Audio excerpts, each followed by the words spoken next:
आप सभी को शिक्षक दिवस की हार्दिक शुभकामनाएं, हार्दिक बधाई।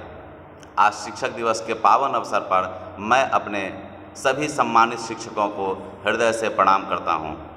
प्राथमिक विद्यालय से महाविद्यालय तक के सभी सम्मानित शिक्षकों को हृदय से धन्यवाद देता हूं, वंदन, पूजन, अभिनंदन करता हूं। साथियों, यह पावन दिवस उन तमाम देश के शिक्षकों के सम्मान में मनाया जाता है जो देश के राष्ट्र निर्माता कहलाते हैं।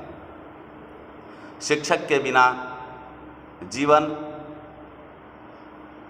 उस बुझे हुए दिए के समान है जिसमें तेल भी है, बाती भी है, किंतु रोशनी नहीं। साथियों, हमारे देश में शिक्षक को गुरु कहा जाता है। गुरु का अर्थ होता है जो अंधकार से प्रकाश की ओर ले जाए, अर्थात जो अज्ञानता से ज्ञान की ओर ले जाए, उसे हम गुरु कहते हैं। प्राचीन काल में भी गुरु का स्थान ईश्वर से ऊंचा माना गया है। संत कवि कबीरदास जी कहते हैं, गुरु गोविंद दोनों खड़े, काके लागू पाँव, बलिहारी गुरु आपने गोविंद दियो लखाए। अर्थात कबीरदास कहते हैं, एक साथ जब हमारे सामने गुरु और परमात्मा दोनों खड़े हो जाते हैं, गुरु और गोविंद अर्थात ईश्वर दोनों खड़े हो जाते हैं, तो असमंजस की स्थिति होती है कि मैं किसको पहले प्रणाम करूं। अंत में सोच करके कबीरदास कहते हैं कि यदि गुरु और गोविंद दोनों खड़े हो जाते हैं तो मैं निश्चित रूप से सबसे पहले अपने गुरु को प्रणाम करूंगा, फिर ईश्वर को प्रणाम करूंगा। वह इसलिए कि यदि गुरु नहीं होते तो यह ज्ञान नहीं होता, ज्ञान नहीं होता तो ईश्वर की पहचान नहीं होती। ज्ञान से ही हमने जाना कि ईश्वर भी होते हैं संसार में, इसलिए गुरु का स्थान ईश्वर से भी उन्होंने ऊंचा बताया। हम सबको अपने जीवन में किसी से भी एक शब्द भी सीखने का मौका मिलता है तो उनका आदर करना चाहिए। शिक्षक का मात्र अर्थ बच्चों को भौतिकवादी शिक्षा देना नहीं होता, बल्कि शिक्षक का कर्तव्य होता है एक शिक्षार्थी को सर्वांगीण विकास करे। सर्वांगीण विकास अर्थात चतुर्दिक विकास, शारीरिक विकास, मानसिक विकास, सामाजिक विकास और आध्यात्मिक विकास। गणित पढ़ करके हमारी मानसिक विकास होता है, विज्ञान से हमारा शारीरिक विकास होता है, गणित से विज्ञान से हमारा शारीरिक विकास होता है, गणित से हमारा मानसिक विकास होता है, सोशल साइंस समाज अध्ययन से हमारा सामाजिक विकास होता है, साहित्य तथा शास्त्र से हमारा आध्यात्मिक विकास होता है। जब चतुर्दिक विकास होता है तब यह मानव जीवन सफल होता है। और एक शिक्षक का दायित्व होता है कि हम अपने शिक्षार्थी को केवल जीविकोपार्जन के लिए शिक्षा न दे, बल्कि उन्हें एक अच्छा मानव बनने के लिए हर संभव प्रयास करें। और भारत के हर शिक्षक अपनी क्षमता भर यह प्रयास करते हैं। इसीलिए तमाम शिक्षकों के सम्मान में हर साल हम लोग शिक्षक दिवस के रूप में 5 सितंबर को मनाते हैं। आधुनिक युग में सर्वप्रथम 1962 ईस्वी में शिक्षक दिवस मनाया गया था। इतिहास कहता है हमारे देश के प्रथम उपराष्ट्रपति तथा दूसरे राष्ट्रपति एक महान शिक्षक, महान दार्शनिक स्वर्गीय सर्वपल्ली डॉक्टर राधाकृष्णन जी के जन्म दिवस के अवसर पर यह मनाया गया। जब पहली बार महान शिक्षक श्री राधाकृष्णन जी देश के राष्ट्रपति बने तो उनके विद्यार्थियों ने 1962 ईस्वी में उनसे मिलकर के उनके जन्मदिन 5 सितंबर को धूमधाम से मनाने का अनुमति मांगा।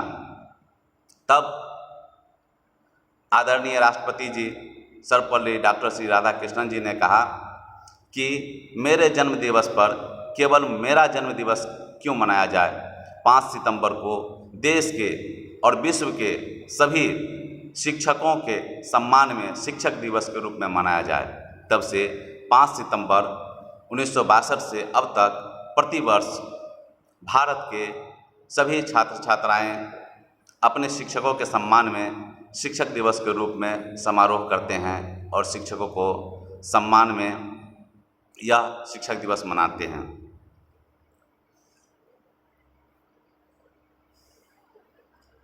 साथियों,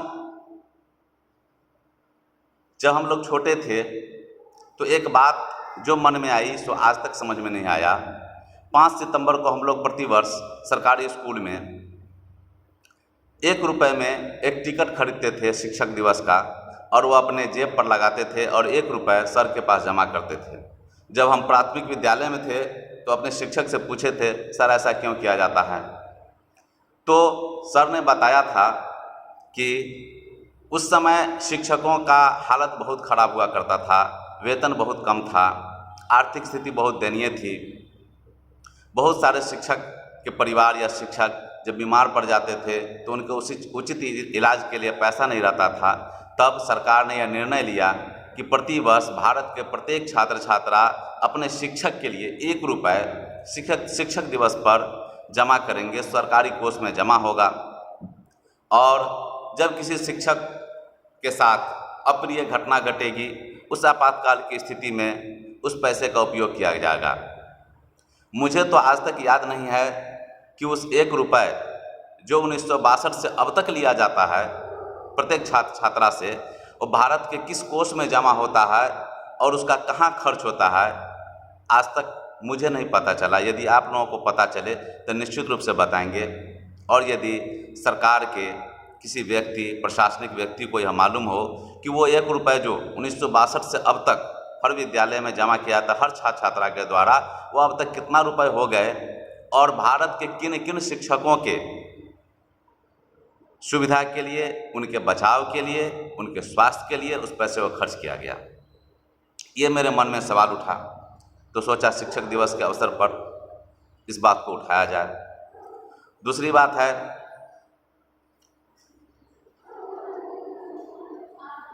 एक महान दार्शनिक,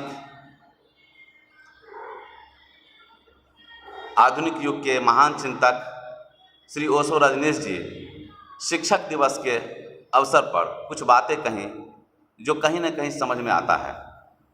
उनका मानना है कि शिक्षक दिवस हर 5 सितंबर को देश के सभी शिक्षकों के सम्मान में मनाया जाता है।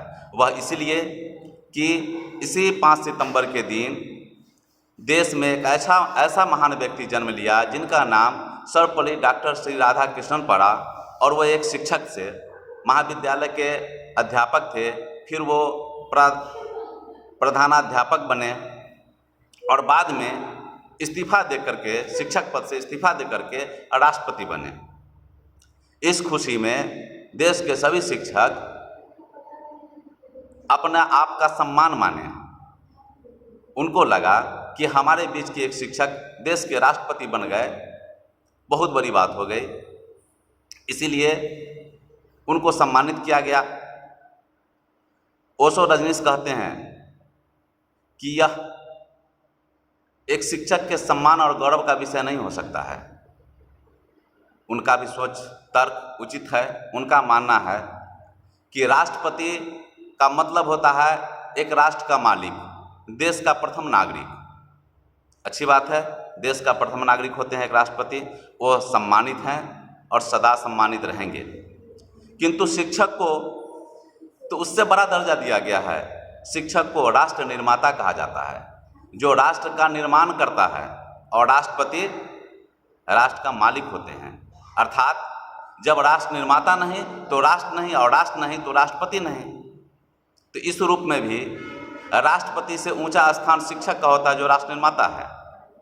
आधुनिक युग का जो मानना है, प्राचीन काल में तो कबीरदास जी शिक्षक को ईश्वर से भी ऊंचा बता दिए कि अगर शिक्षक न हो, गुरु न हो, तो हमें यह ज्ञान प्राप्त कैसे होगा कि हमको ईश्वर को जानना है। अगर वास्तव में शिक्षक न हो तो हमें पढ़ाएगा कौन संविधान? हमें राजनीति शास्त्र का ज्ञान कौन देगा? हमें सामाजिक शास्त्र का ज्ञान कौन देगा, जो हम पढ़ करके एक राष्ट्रपति बनेंगे? वास्तविक बात है, मेरे भी समझ में यह आता है कि एक शिक्षक अगर राष्ट्रपति बन जाए तो यह शिक्षक का सम्मान नहीं, शिक्षक का अपमान है। शिक्षक का सम्मान तब होगा जब एक राष्ट्रपति अपने राष्ट्रपति पद से इस्तीफा दे करके एक प्राथमिक विद्यालय के, मध्य विद्यालय के शिक्षक पद ग्रहण करें, तब लगेगा कि वास्तव में शिक्षक का पद सर्वोच्च है, कि एक राष्ट्रपति ने राष्ट्रपति का पद छोड़ करके शिक्षक का पद ग्रहण किया। एक शिक्षक राष्ट्रपति का पद ग्रहण कर ले और शिक्षक का पद छोड़ करके, तो इसमें शिक्षक का सम्मान कहाँ है? यह चिंता सोचने का विषय है, तर्क का विषय है। फिर भी 5 सितंबर चाहे राष्ट्रपति डॉक्टर राधाकृष्णन के जन्म दिवस पर हो या जैसे हो,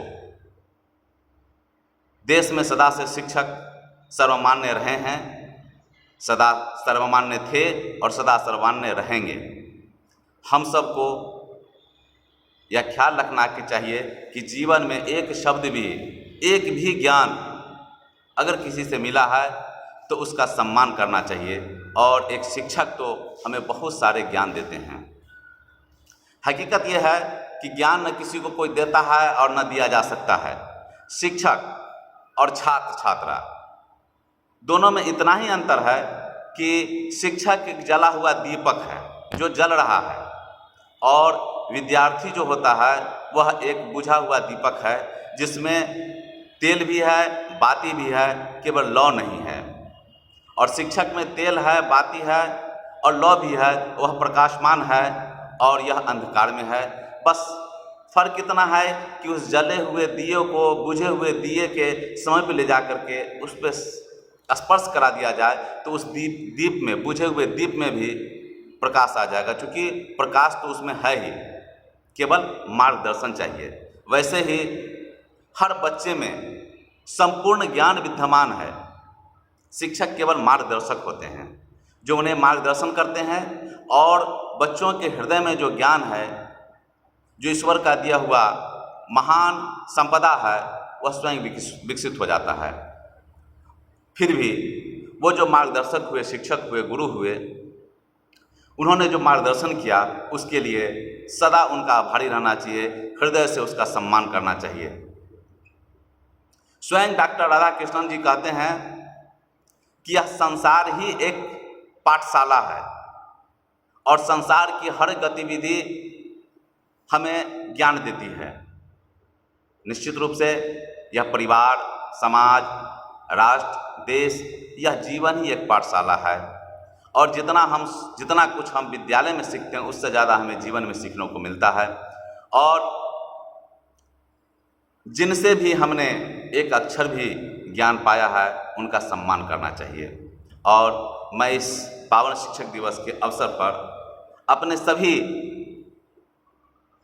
आदरणीय गुरुजी को, गुरुजनों को, शिक्षकों को, माता पिता को भी, क्योंकि प्रथम शिक्षक हमारे माता पिता होते हैं, पहली शिक्षिका तो हमारी माँ होती है जो पहली बार हमें मम्मा और पप्पा कहना सिखाते हैं। इसलिए जीवन में अगर सबसे ज़्यादा अगर सम्मान का योग्य कोई व्यक्ति होते हैं तो हमारे माता पिता होते हैं। दूसरा यह परिवार है, तीसरा यह समाज है, उसके बाद चौथा ज्ञान हमें विद्यालय में मिलता है, वहाँ के शिक्षक हैं। उसके बाद जैसे जैसे हमारा जीवन बढ़ता है, जीवन के हर पड़ाव पर कोई ना कोई व्यक्ति होता है जो हमें ज्ञान देता है। उन सभी को गुरु मान करके और हृदय से उनका धन्यवाद देना चाहिए। इस शिक्षक दिवस के पावन अवसर पर मैं एक बार फिर आप सबको शिक्षक दिवस की हार्दिक बधाई, हार्दिक शुभकामनाएं देता हूं, और आशा करता हूं कि हम सभी अपने जीवन में अपने शिक्षकों का, अपने गुरुजनों का, अपने माता पिताओं का निश्चित रूप से सम्मान करेंगे। वास्तविक बात है कि शिक्षक अगर न हो तो जीवन यह किसी काम का नहीं होता है। शास्त्र में कहा गया है, विद्या विहीन पशु भी समाना, अर्थात विद्या के बिना जीवन जो है यह पशु के समान होता है। हम में और जानवर में कोई ज़्यादा फर्क नहीं है। हमारे पास भी आँख है, कान है, नाक है, मुंह है, हाथ है, पैर है, सब कुछ है, और एक कुत्ता के पास भी हाथ, पैर, मुंह, नाक, कान सब कुछ है। बस फर्क इतना है कि कुत्ता हर अभद्र काम कर लेता है समाज में खुलेआम, लेकिन हम नहीं कर पाते हैं क्योंकि हम स्कूल गए हैं, हमने शिक्षा प्राप्त किया, हमने विद्या ग्रहण किया है, और जानवर नहीं किया है। यह ज्ञान का ही प्रभाव होता है कि एक हाथी अगर चाहे तो 100 आदमी को एक साथ मार सकता है, लेकिन उसके पास में शिक्षा नहीं है, उसने कभी विद्यालय में नहीं पढ़ा, उसका कोई शिक्षक नहीं हाथी का, इसीलिए एक मजबूत हाथी को एक साधारण सा आदमी बांध करके घुमाता है। वह शिक्षा का परिणाम है और वह शिक्षा हमें शिक्षक देते हैं, इसलिए उनका सदा आभार प्रकट करना चाहिए। अंत में आप सबको शिक्षक दिवस की बहुत बहुत शुभकामनाएं, बहुत बहुत धन्यवाद। जय हिंद, जय भारत, जय शिक्षक।